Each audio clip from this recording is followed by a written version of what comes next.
আসসালামু আলাইকুম। আজকে চলে আসলাম আমাদের ফার্মা মুরগির খামারে। দেখতে পাচ্ছেন আমাদের ফার্মা মুরগিগুলো।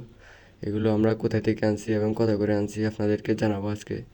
আমাদের এলাকা বা আমাদের জেলা হইতেছে ফেনী। তো ফেনী থেকে আনছি আমরা এগুলো। ফেনীর খাইয়ারা থেকে আনছি আমরা এক ভাই থেকে, যেটা আপনারা হয়তো জানেন, মক্কা এগ্রোর অ্যাডমিন উনি।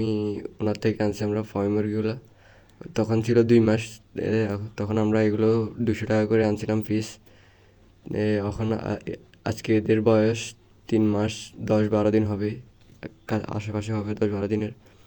তো দেখতে পাচ্ছেন এগুলোর গ্রোথটা অনেকটা ভালো এসেছে। তো অতিরিক্ত যে গরম পড়তেছে, তো তাই তাদের জন্য একটু ফ্যান ব্যবস্থা করে রাখছি, ওদেরকে ফ্যান দিতেছি। গরম যে অনেক পরিমাণে গরম পড়তেছে। তো দেখতে পাচ্ছেন আমাদের কোয়েল পাখিগুলো অনেক গরম, তাই ওদেরকেও ফ্যান দিয়ে রাখছি। ওদের হাতে অতিরিক্ত গরম মুরগি এবং পাখির অসহ্যনীয় একটা জিনিস আরও ছাদের উপরে আমাদের। তো ছাদের উপরে কি দিলে ভালো হয়?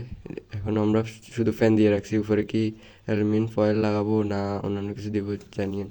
তো সবাই ভালো থাকবেন। আসসালামু আলাইকুম রহমতুল্লাহ।